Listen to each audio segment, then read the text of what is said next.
Red Sea Lab, the flagship program of Red Sea Film Foundation, continues to be lauded for the efforts to focus on nurturing emerging talent. And joining us today on Zee Business to talk about the business aspect of Red Sea Labs is its director, Ashore. Red Sea Labs comes with a lot of responsibility and high expectations from the team.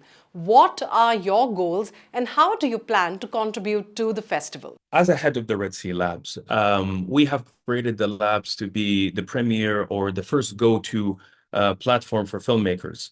And we wanted to create an ecosystem with the whole film foundation. Because if you're in doubt to understand how we're related to the festival, basically there is the Red Sea Film Foundation or the International Film Foundation, and then there is the festival, the labs, and the fund.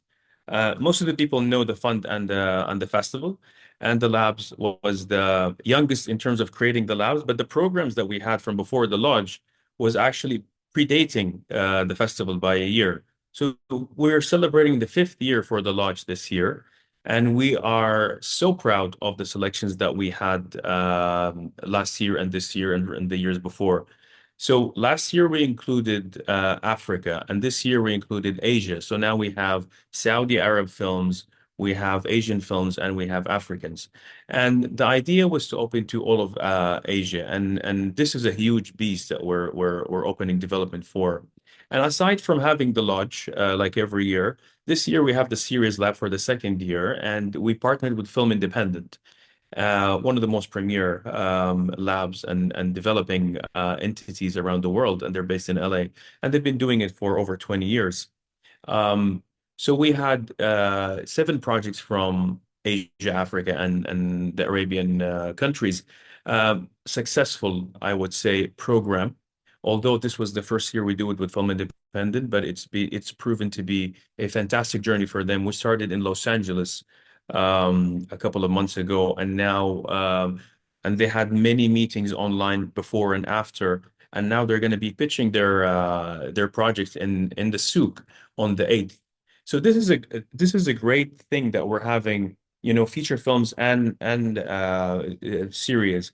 And our responsibility or mandate is that creating this platform, we want to attract as many filmmakers as we can. We're talking about professional filmmakers that needs development because every film needs to go through development. We're not an extension of a film school. We're not teaching people how to make films at this time.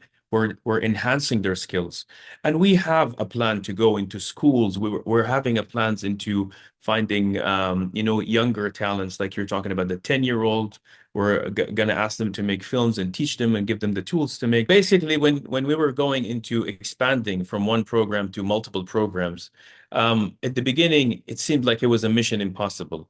But I think with the support of the team, and because we had many years of development, because right now we have passed over 200 artists that we have developed, we're beginning to have, we have, as much as we have these stories of success, we have a lot of struggles. We have a lot of challenges.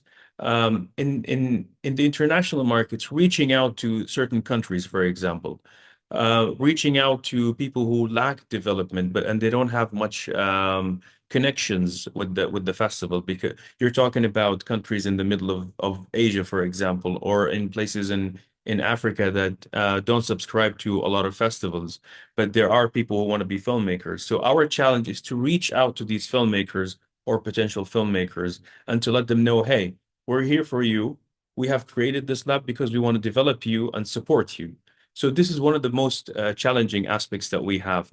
But the way we're trying to tackle this challenge is that I'm trying to build a network with all other labs and festivals, and we're trying to, when they come in and they see themselves and what they do in our labs, they will believe in what we do. Could you also help us understand the business aspect of Red Sea Labs? In terms of the financial aspect of how we build the labs, because in film, when they say when you start a film, you don't actually make money in the first few years unless you have a rich uncle or something like that, or you get funded by someone who believes in you.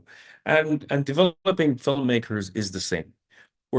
Yes, we're going to put a certain specific amount in each project that we develop.